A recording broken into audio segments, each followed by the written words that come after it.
Hey there! Welcome to Get a Room, the podcast. This is your go-to podcast about the vibrant world of hospitality. We will tell you everything about crafting unique hospitality brands, running cozy hotels, and creating iconic food and beverage experiences. And what are the secrets and strategies that make a perfect customer experience? We'll also dive into the world of graphic and space design and explain how they influence our experiences as guests. Join us as we explore the art of making people feel right at home, one episode at a time.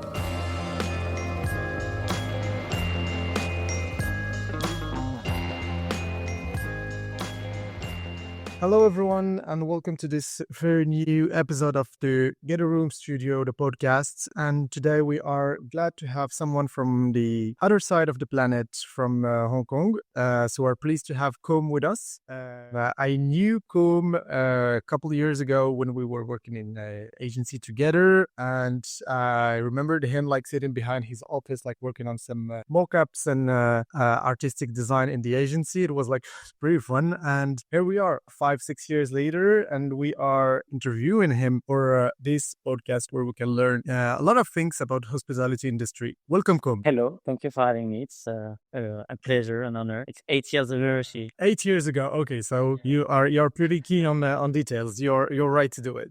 And I am always supported by my business partner Luca in this experience, and we will be having almost 45 minutes to 1 hour with Cosme to dive in his experience and everything that he can share with us. So let's start. Let's begin from the beginning. I know you. People don't know you, so. Who are you? What's your story? How did you end up working in industry and in this industry, and why you are in Hong Kong? Okay, so in a nutshell, as you said, I'm in Hong Kong. I'm a Frenchie in Hong Kong. I'm 29. I moved here 6 years ago, a bit less than that. I kind of arrived in the hospitality industry by chance, to be honest. It was my first real job, because when we met 8 years ago, it was more like an internship.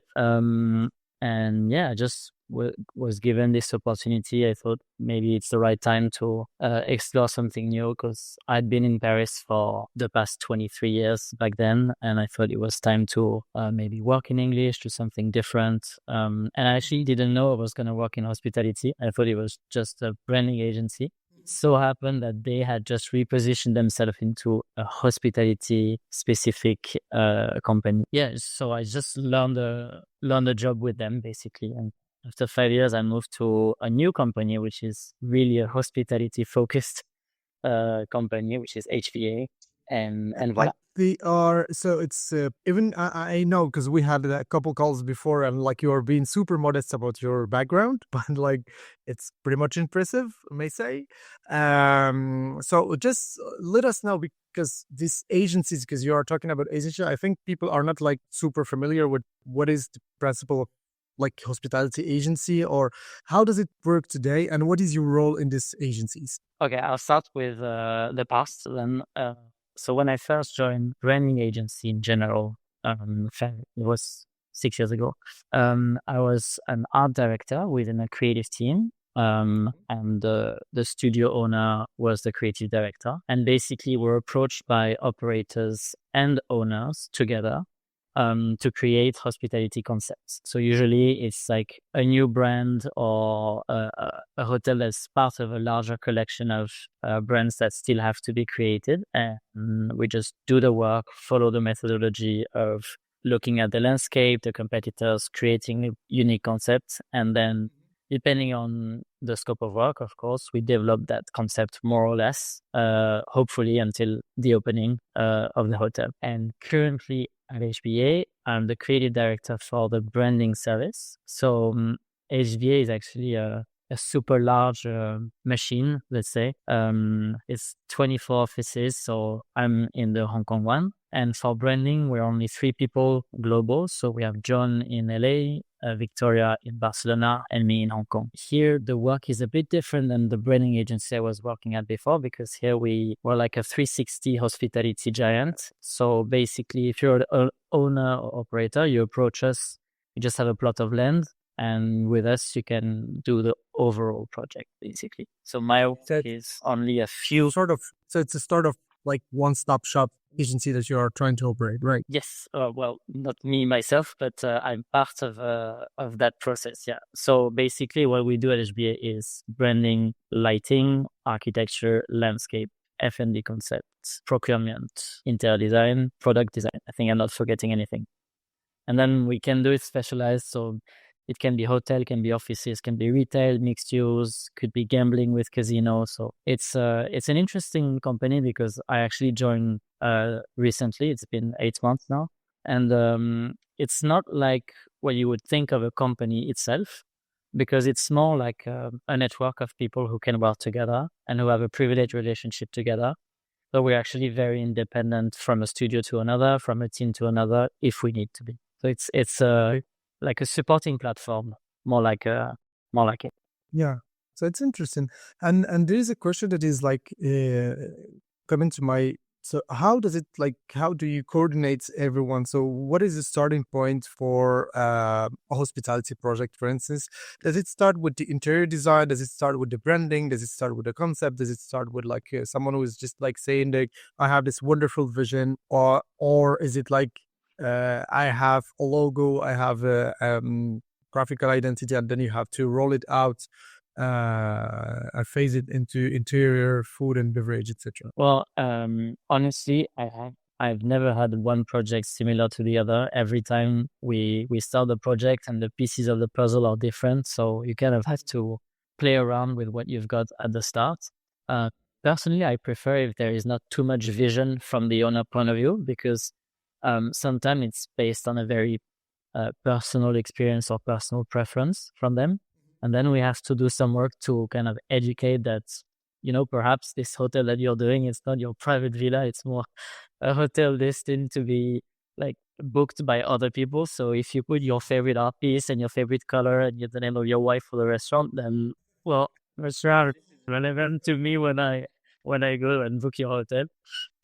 So I prefer the ideal moment is when you have an open-minded owner backed with a great operator that understands what's at stake with branding, and maybe the architecture might be done, and then we can start from here. So it's a clean slate on the concept and on the interior design. So that's really the ideal thing for us.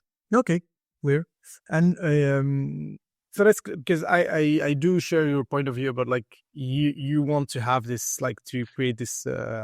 Myself and like Luca too, is we are super fan of this word called consistency. So how do you translate everything, this vision, into different touch points? Could be like this, the signature, the external signature, could be the food, could be the plate that where you are serving the food, etc.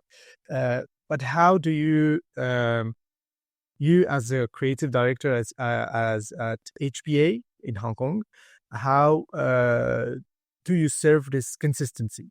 I think we do it both internally and externally. So internally, it's way easier. And actually, this is what I really liked when I joined HBA. It was that when the baby is done, you don't hand it to a stranger. I can stay on the project throughout, and it's really nice actually to be able to always go back to a sort of advisory status and make sure that everything is aligned. We're going in. We're trying to say the right thing, and we're not missing out some opportunities. And then externally, I think there is some education to do with the clients and the owners. So we make sure that when we identify an opportunity, like for example, this corner could be like a F&B outlet on its own and like a destination one, so it's really worth it to spend the time to create a separate name and a separate concept. We try to do it in a way that is not like, hey, give us more money and we're going to do a side project. It's more like, here is why it's a great opportunity for you, and here is why it's supporting the brand that we've created. And this is something we always go back to. It's that brand DNA or brand architecture, which is the foundation of everything. And we try every time we do something to go back to it. So we say, like, for example, maybe your concept is being at the forefront of the F&B trends all the time. That's your concept. So of course, we're going to try to identify places where we can always go back and say, hey, if you really want to achieve that promise, how about we do this here? And how about we do this here? And we adapt on every project. Mm-hmm. So according to you, if we have to sum it up into, just like to make it clear for our listeners, what are the key elements that you are focusing on when you are creating from scratch hospitality project, like in branding wise and concepts? Branding wise, concept wise, it's pretty similar. At first, I try to have a very strong sense of place. So that means going there, understanding, okay, who's the target audience? What are we trying to achieve? What's the preference there? And then when we know a rough direction, basically I try to nail down first what overall I would like the place to feel like, or in 3 words, if people are going to describe the place, I would love it to be like that. And then this is my starting point. And so from there, I have a rough idea of who's going to be there, what they like, and what we can do here. And I have a rough idea of this concept. It should be about this. It makes sense that it's about this thing. And then from there, we can really roll out the methodology, basically. So the starting point would be who is going to, like, which makes sense. Say it's like to target, to find the right target audience, so the people who are going to visit this place and consume the services that you are offering, that which makes sense. And do you think this is going to be like the $1 million question? Do you think that hospitality actors are conscient about this idea of like thinking the branding to serve the target audience, or do you think that we are still in an industry where people think that they have their vision and their vision is the right one? Because she said, like, you're paying an homage to $1 million question, as you say. Yeah. It's kind of the chicken or the egg. But what's your take on it? Well, I try to approach every project with a lot of doubts, actually. And actually, that reminds me of one of the episodes that you did already, and you were mentioning that French are a bit like that, right? They're like, does it work? Does it work? So this is me like that. Yeah.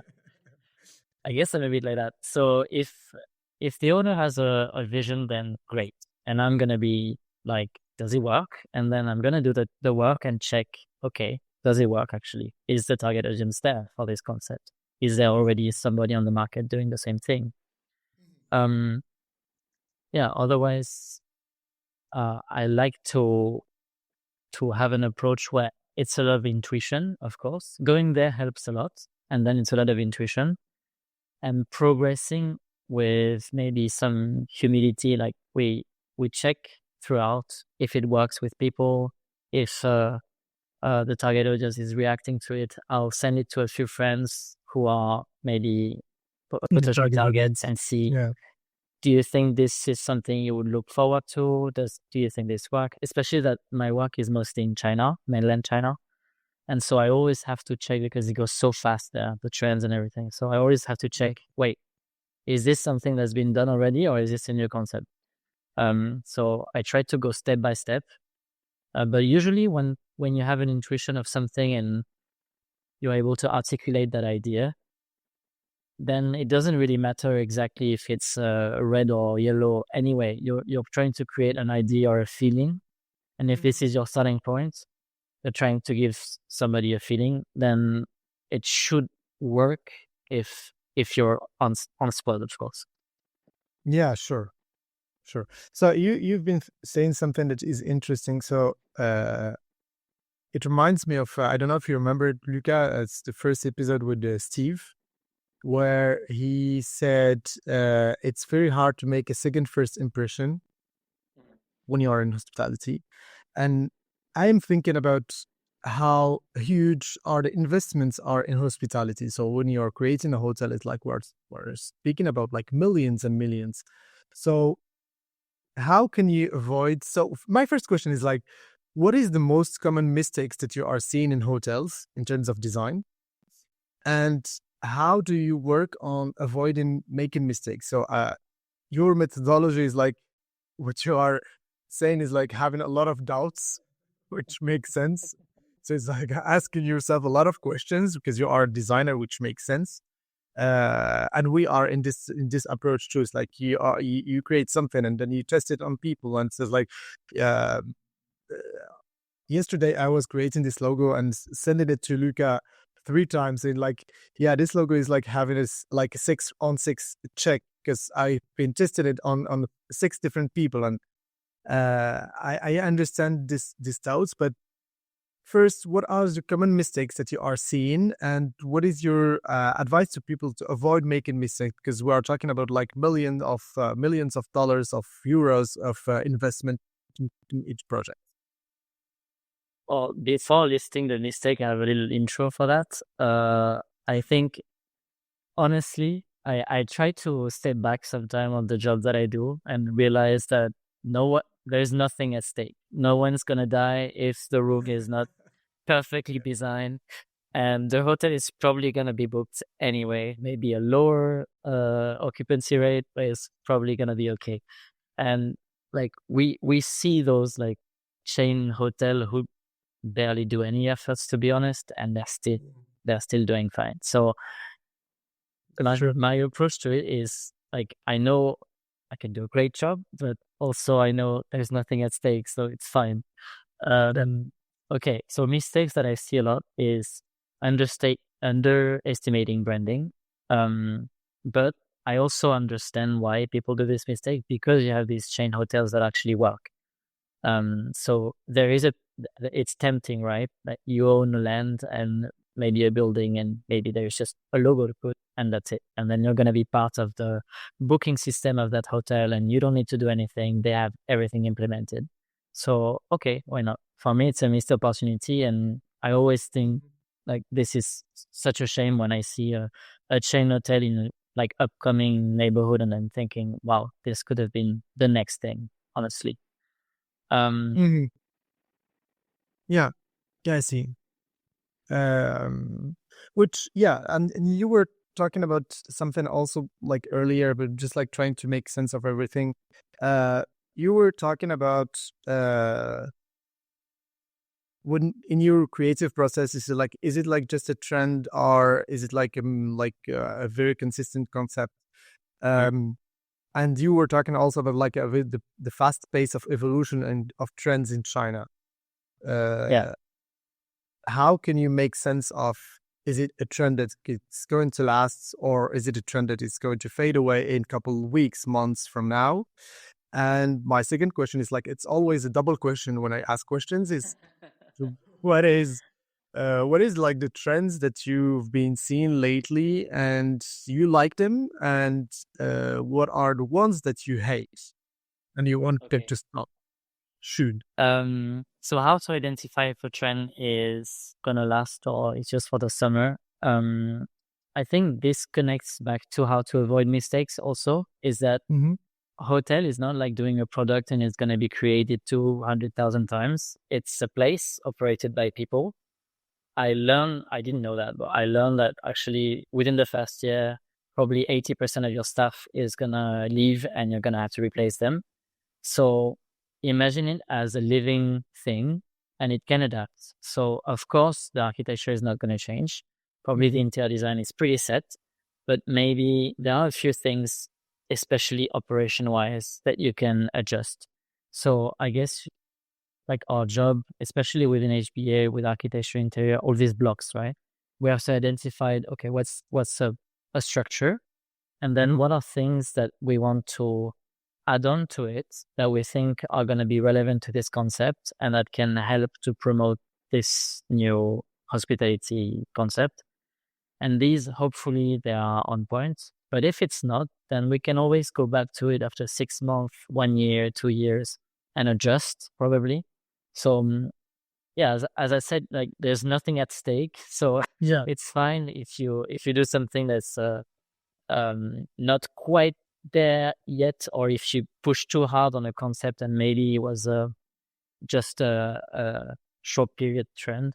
It's true that there is no way to do a first impression a second time, but you can always onboard new new customers, right? And we see this with hotel brands who do a rebranding exercise. There's always an opportunity for redemption, let's say. Okay, trends that I see in China or global? You mean? It's an open question, Kum. So I like to have the overlap of the two, if possible. Yeah, go ahead. So some things that are really on the rise in mainland China, so the effect of post-COVID honestly changed immensely the way people travel and their lifestyle, their approach to lifestyle. Because a vast majority of people experience for the first time, and I was part of them, experience for the first time work from home and the idea of balancing home and lifestyle. And so when you start doing this, then it kind of changes your perspective. And the idea of isolation shaped a lot the way people travel now in two very opposite ways.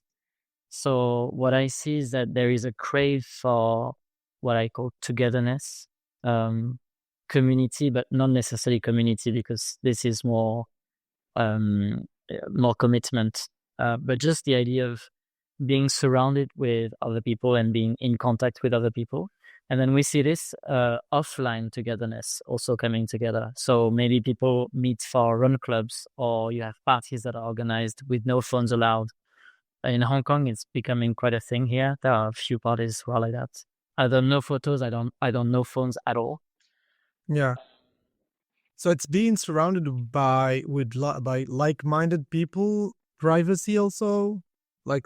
And so that's the contrasting trend, Yeah. the sense of privacy. So what's on the rise right now, it's in Chinese, it's reverse tourism. So it's going to destinations, basically no man's land. So it's into the wild destinations, going in the middle of nowhere with no urban things around, and if possible, not talking to anyone and not seeing anyone.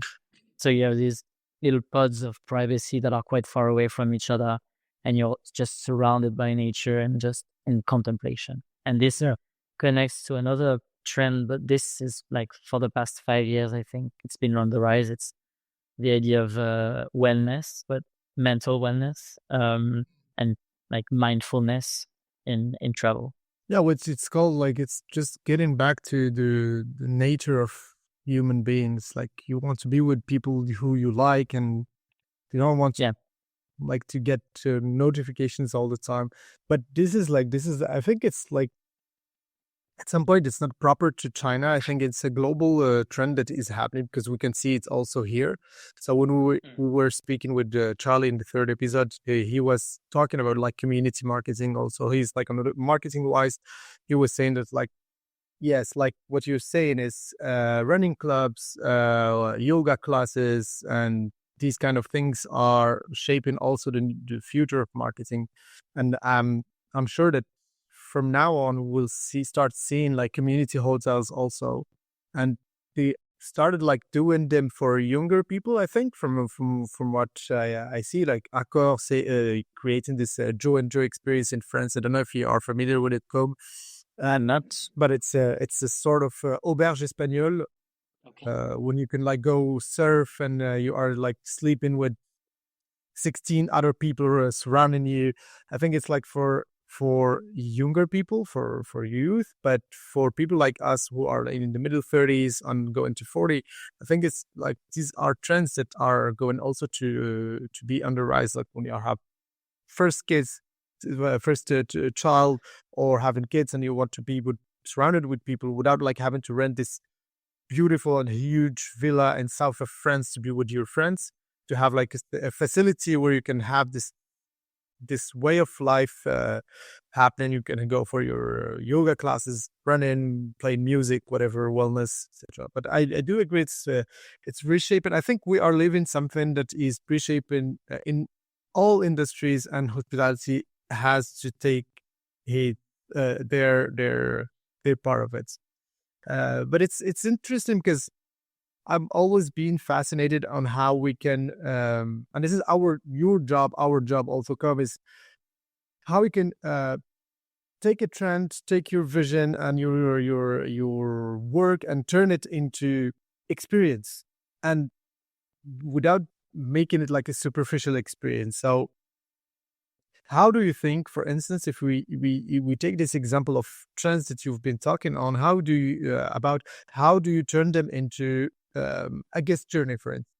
Guest journey is really So this is the a test question to see if guest journey for me is the most critical part, because if you're, let's say 99% of the people who are gonna experience your hotel, they don't know anything else but the guest journey. So it's kind of the front of house of branding, because they're not gonna have the company brand book. They're not gonna access all of these documents, right?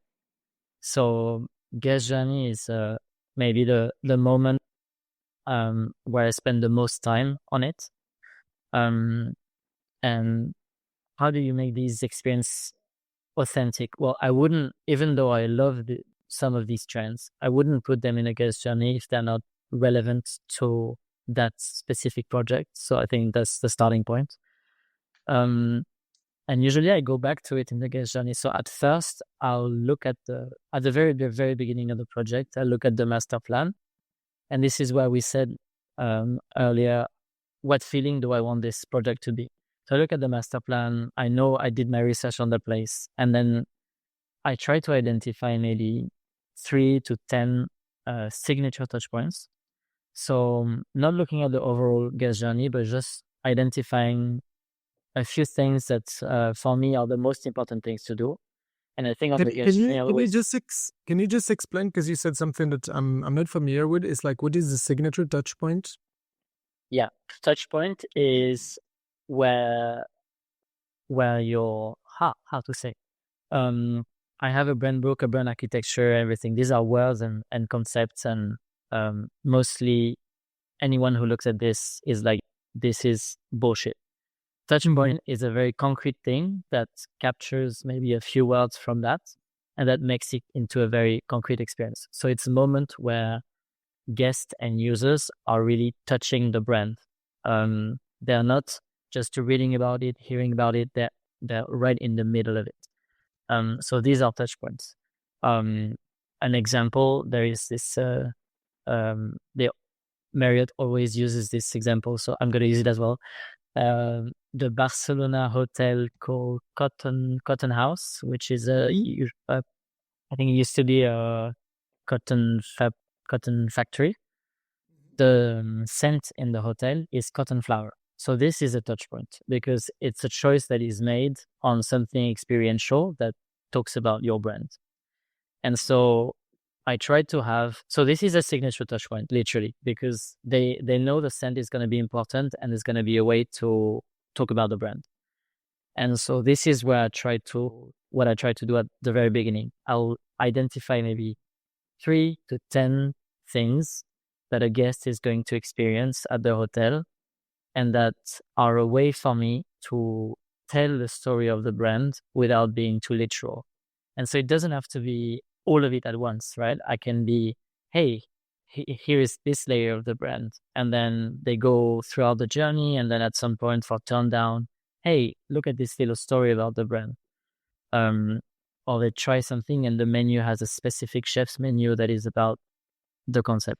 So these, I try to nail down a few of them. And that's kind of the spine of the journey. And then on this spine, I thread more and more and more and more.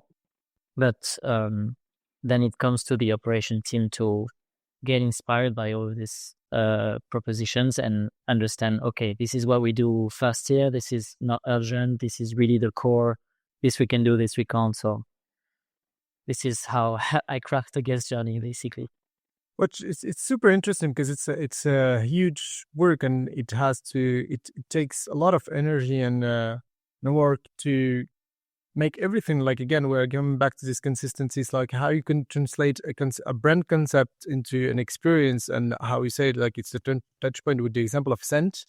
It makes complete sense to brand is not only a word, it's not only a logo, it's not only a website, it's about like it's a sum of everything. So if you are a cotton house, it makes sense to have good cotton products inside your hotel, and to have a scent of cotton, and to have like a predominant white color in your hotel, etc.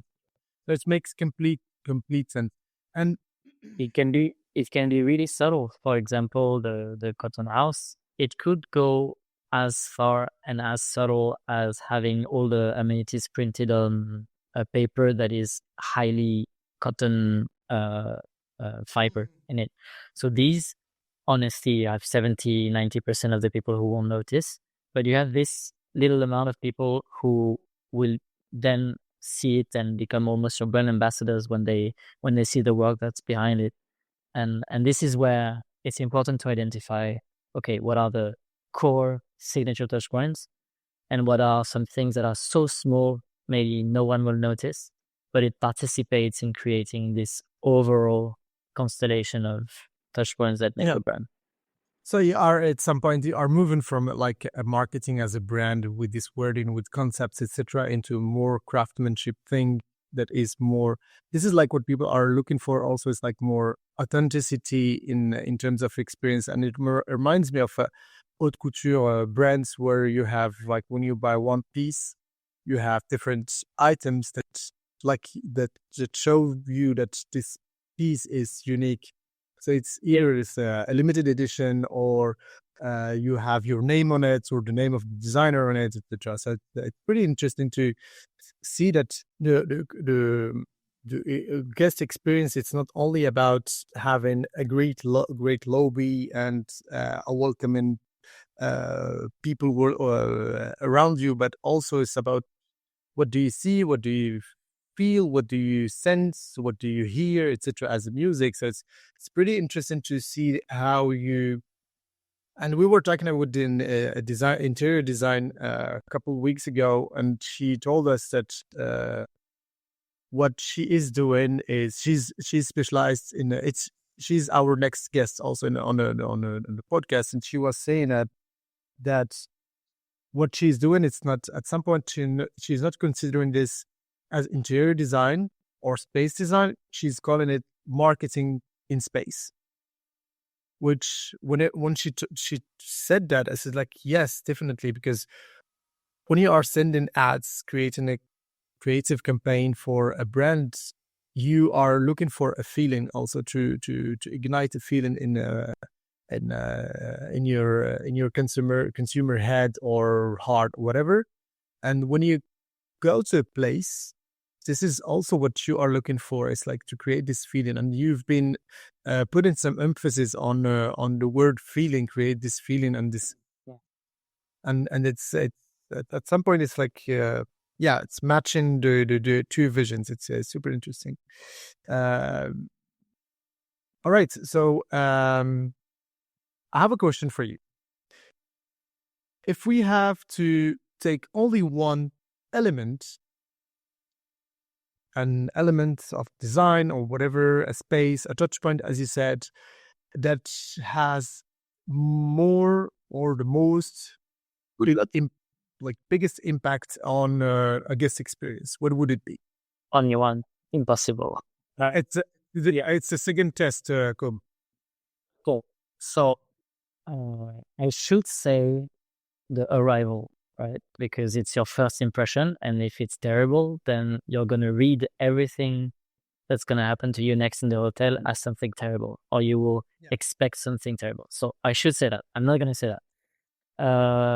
I will say it's the checkout, because eventually your hotel experience is something. Hopefully it was great. It was just 1 week, let's say. But now it's been 5 years that you've been there. And so those 5 years for me are more important to me than the week that you had. Because if you've been talking about the hotel for 5 years, then you're being a brand ambassador for me. And it's much more powerful than giving you the best experience for 1 week, but you don't remember it. So I would say that the checkout and the memory that you can let your guests keep with them is the most important thing. And I think this is the tagline actually of Ritz-Carlton. It's let us stay with you. And they understand this and they put an emphasis on this, that they continue the relationship after the checkout. So this is quite hard to do for more boutique hotel, right? You can't have someone calling in every 4 months and wishing you a happy birthday and happy anniversary, unless you're a big company. But it goes like, for example, I had this recently for a luxury collection in Komodo Island. The checkout note was on a paper with seeds inside the paper, seeds with flowers of that item. And so when you check out, you get your thank you note handwritten. That's classic. But then the staff is inviting you to go home and just plant the piece of paper, and you're going to have flowers. And hopefully these flowers stay, like you take care of them. But in 5 years or every morning you're doing the dishes and you look at your window and you see your flowers and you know this is from my trip at this hotel. So this is probably more powerful for me. It's the guest journey. It doesn't only start. You don't have only to make a great first impression, which is like the most crucial one, but you have to make it last even after your experience in the venue.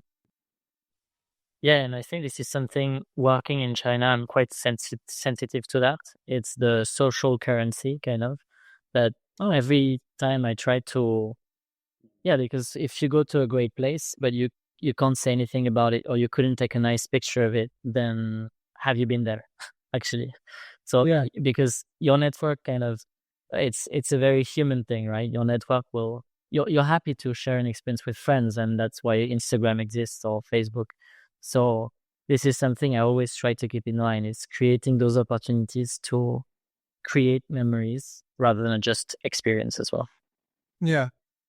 So it's an interesting one because you are bringing Instagram on the table, and from what you're saying is a great experience. It doesn't have only to be graphical and visual and Instagrammable. It has also to creating these memories, and I think at some point we don't understand how much memories are more powerful than Instagram. Yeah. Or the feeling that you have when you remember something, right? And I think this is maybe why I start there in the first place, is that, okay, I know this concept. I want the feeling to be that I know I'm going to be in contact with super creative people. This feeling is what I want you to feel even before you book. So just going online or looking at the Instagram page or all of that, I want you to have this feeling first. And then after you leave the hotel, I still want you to have this feeling. And it was like, I was there and I was connected with these people and we had like a moment. Yeah. So, I agree. Yeah. Going back to feelings. No, but I think it's about feelings, like going to places. It's about like the feeling that you're creating and how people are having, what is the sentiment that they are developing when they have like the first contact with you, the second contact with you, the first hi, the day after when you are staying. So now we are going to move to another part of which we've been talking about trends. Now I want you, Koum, to give us your take and your opinion about what is your vision of the future of hospitality. That's such a vast lesson. Yes, I know. Because we were talking about trends. I think trends, it's a cycle, come in, leave in, come in, leave in. Some trends are coming and staying, but others are leaving. So you pick your choice. You say, strategically, I want to open something. I want to stick to the trends. I do the trend. It works for 6 months. I cash out, and then I create something different. But I think future of an industry, it's not only about trends. Trends are part of it, but it's more about what is the behavior of people that is literally changing, that will also shape the industry. Okay, I think for this my answer is going to be very China centered, because my point of view is from here, and I rarely work in Europe for now. So you can let me know if you have the same feeling. So it feels to me like we are kind of ending, thanks to COVID actually, ending a whole cycle of it's okay to be shallow. And now people are really starting or strengthening the idea that if they go somewhere, it's with mindfulness. So they know where they're going, they know why it's been created, they are more aware of brand concepts and products. There is sustainability that is a given now. Yeah. And there is more mindfulness about the different regions, the different identities. So you don't go to Vietnam expecting to have Chinese noodles necessarily anymore. So I think this is something that we used to have a lot, is that we catered to the target despite the location. And what I see a lot now is that different hospitality concepts are starting to be deeply local and kind of unapologetic about that, to the point that it can even become like spiritual sometimes. In China, where we see this, that temples are becoming a travel destination, even if you're not spiritual or religious anyway, but because people are trying to connect with deeply authentic things, because it's grounding, right? You can find back your roots or explore somebody else's roots, and it's much more meaningful than just going somewhere for the sun and experiencing whatever. So I think this is what I see forward is authenticity, meaningfulness, mindfulness. And then I kind of hope also that all of these concepts that are not purely authentic and kind of fabricated, I don't see them last for too long, because guests are more and more knowledgeable about all of these brands and all of these experiences. So even the way a Chinese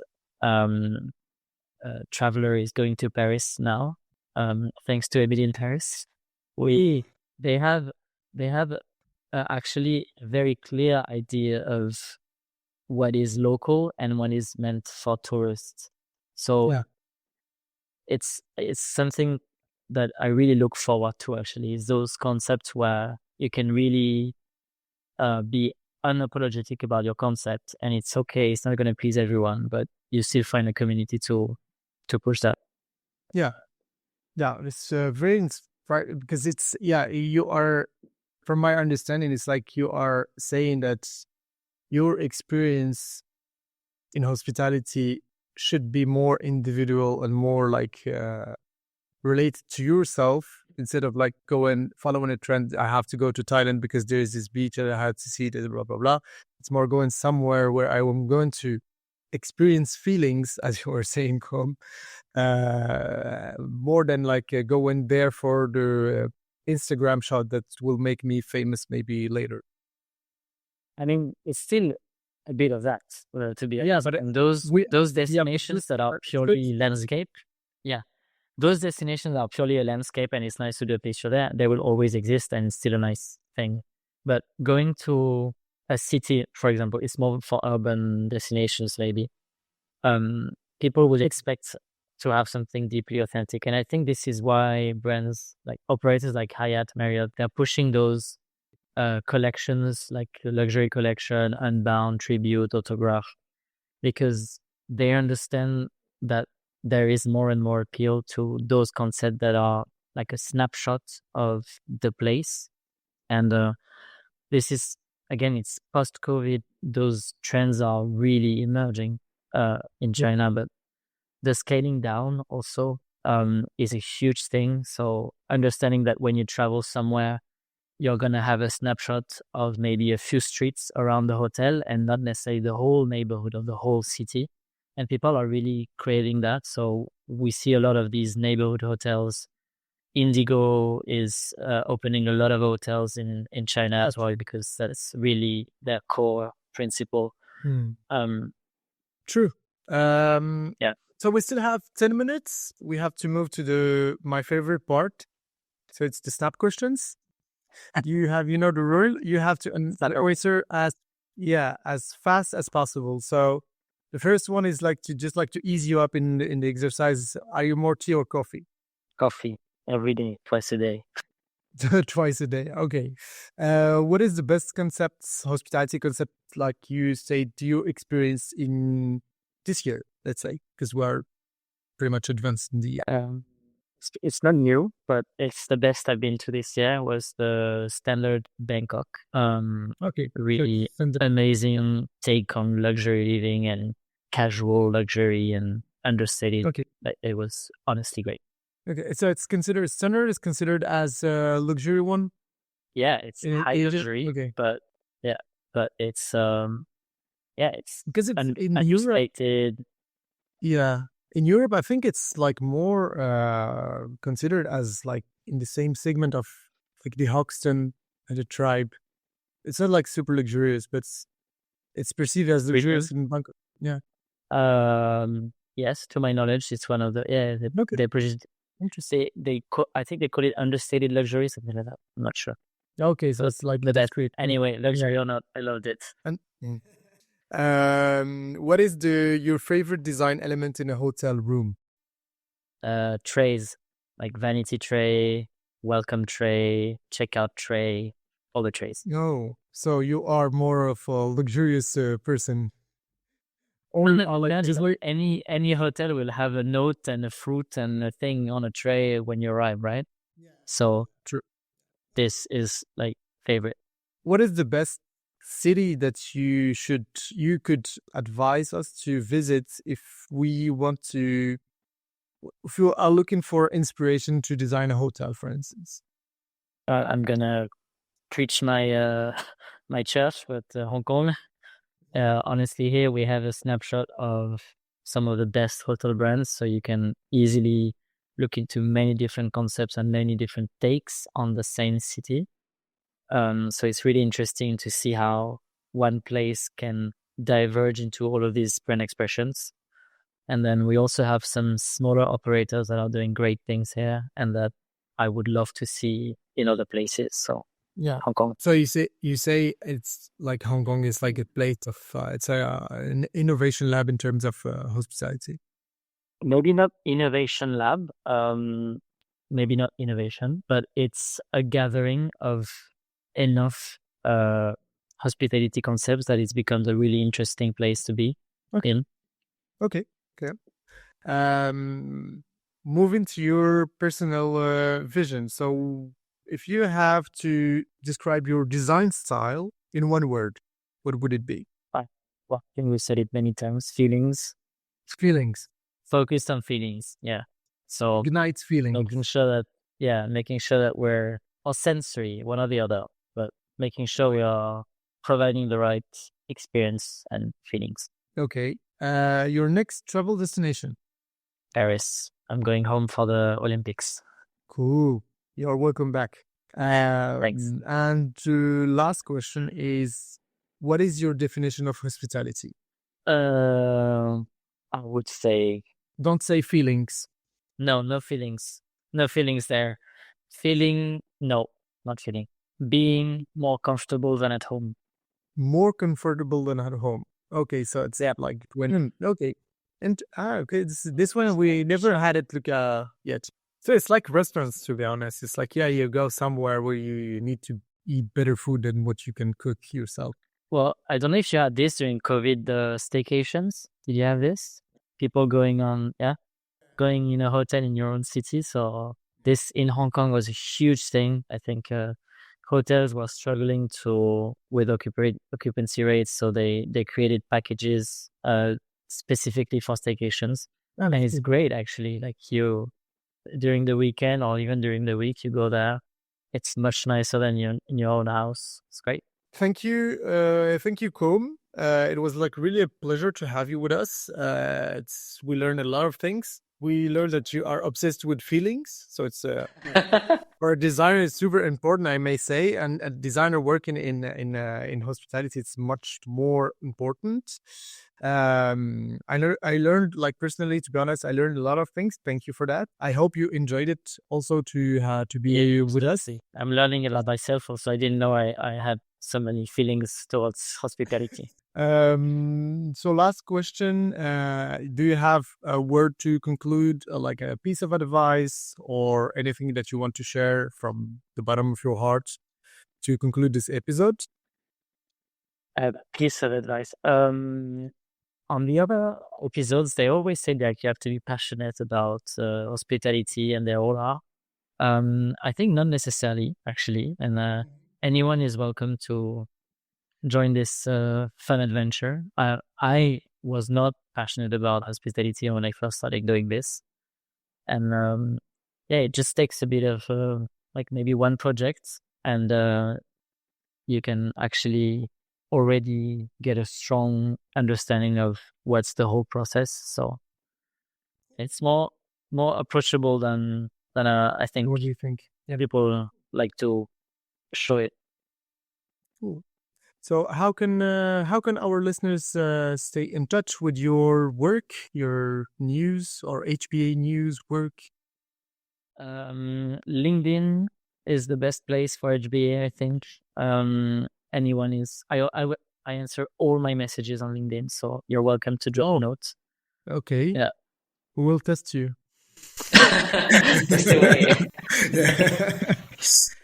Yeah. And the last one is, this is our tradition. Who do you want to see next in this podcast? I'd love to see a general manager of a boutique hotel that is, like a boutique hotel that is up and coming. I don't have one in mind, but general manager, and understanding how do they take the work that basically we do, and how do they work with that, basically. Okay, cool. So this is a challenge for you, Luca. Yeah, I think that's something that every time I try to explain what I do to my friends, to people, they don't really understand, because no one really understands that when you walk into a hotel, everything is scripted like a movie, and basically there is nothing that happens that hasn't been thought about. So the way you turn left to go to the bathroom, and the way the staff is dressed, like even like the books on the shelves, or the shape of the bookmarks, and the placement of the bookmark in the books, all of this is scripted, and it's really fun to do. And I'm really curious to know, like, from your point of view, when you're inside the brand, how is it not overwhelming, and like, how do you choose what to do? How do you maintain that? How do you come up with your own ideas? Yeah, this is the next step. Super interesting. Yeah, you are sort of like movie director for hotels. Yeah, it's actually, you know what? When I finished my studies, my last diploma work was movie direction for 3 different experiences for luxury brands. And this is why I got the opportunity of working at the hotel branding agency. So okay, cool. You're connecting the dots. Yeah, cool. Thank you so much, Cosme. Thank you very much. Thank you for everything, much, guys. And well done for the podcast. It's super nice and refreshing for the industry. Thanks. Goodbye. Get a Room is not just a podcast. It's also a creative powerhouse dedicated to elevating brands in the hospitality industry. From luxurious hotels to relaxing bed and breakfasts, we are mastering the art of capturing the essence of a brand and translating it into consistent immersive experiences that leave a lasting impression.